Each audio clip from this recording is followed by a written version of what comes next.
नमस्कार माम्मास किचेने आपनादेर स्वागत जानाई। आज आमी आपनादेर जे रान्नाटा करे देखाते जाচ্ছি तार प्रथमे एकटु स्लोमोटा देखे निই।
हालका नाड़ाचाड़ा करे नेबेन जाते लेगे ना जाए पैने। देखतेई पाच्छेन एक साइडटा भाजा हालका होये गेछे बोले आमी उलट पालट करे निচ্ছি, किन्तु आमार एखोनो पुरोपुरी भाजा हयनि जिनिसटा, एकटु लालचे लालचे करे भाजते होबे पकोड़ाटा। हालका ब्राउन ब्राउन हो गेले तखन आमी तुले नेब।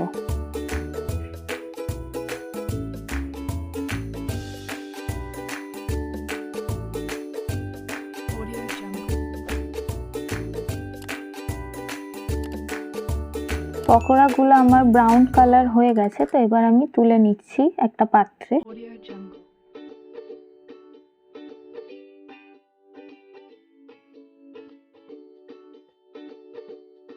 সব চিকেনগুলো আমি একই প্রসেসে ভেজে নিয়েছি। নেক্সট প্রসেসটা স্টার্ট করব, কিন্তু একই তেলে করব, শুধু তেলের পরিমাণটা কমিয়ে দিয়েছি। এবার আমি এর মধ্যে রসুন কুচি দিলাম, তারপরে আমি দিচ্ছি আদা কুচি, হালকা নেড়ে চেড়ে নেব। লাল লাল হয়ে গেছে। এবার আমি দিয়ে দিলাম পরিমাণ মতো চিনি। চিনিটা দিলাম কারণ লেবুর রসটা যদি টক থাকে তো ওটা কাটিয়ে দেবে। তারপরে দিলাম আমি ভিনিগার। এবার দিলাম সয়া সস, সব পরিমাণ মতো আপনারা দেবেন। তারপরে দিচ্ছি আমি অরেঞ্জ জুসটা। এটা একদম পিওর অরেঞ্জ দিয়ে করা, আমরা কোনো বাইরে থেকে কিনিনি। অর্ধেকটা দিলাম আর অর্ধেকটা লাস্টে দেবো বলে রেখে দিয়েছি। এবার নাড়াচাড়া করে নিলাম ভালো মতো। এবার আমি দিচ্ছি অল্প জল, গ্রেভি করার জন্য হালকা জল দিলাম। জল দিয়ে হালকা নাড়াচাড়া করে আমি 2 মিনিটের জন্য রেখে দেবো। তারপরে আমি অ্যাড করব কর্নফ্লোর। একটু জলের মধ্যে আলাদা বাটিতে আমি গুলিয়ে রেখেছিলাম, এবার কর্নফ্লোরটা অ্যাড করে দিলাম যাতে গ্রেভিটা গাঢ় হয়। তারপরে আমি এবার চিকেন পকোড়াটা যে করে রেখেছিলাম ওটা মিক্স করে দিলাম, ভালো করে গ্রেভিটার সাথে মিক্স করে দিচ্ছি। সব শেষে অ্যাড করব যে কমলা লেবুর রসটা রেখেছিলাম, জুসটা, সেইটা ভালো মতো মিক্স করে নেব। এবার আমার অরেঞ্জ চিকেন একদম রেডি। 5 মিনিটের জন্য রাখবো জাস্ট। আমার অরেঞ্জ চিকেন একদম রেডি হয়ে গেছে।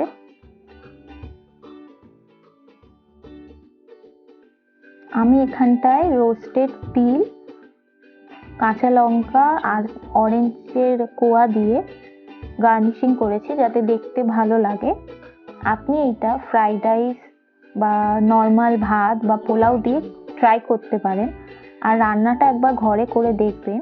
যদি এই রেসিপিটা আপনার ভালো লেগে থাকে তো একটা লাইক করে দেবেন। থ্যাংক ইউ আমাদের সাথে এতক্ষণ জুড়ে থাকার জন্য।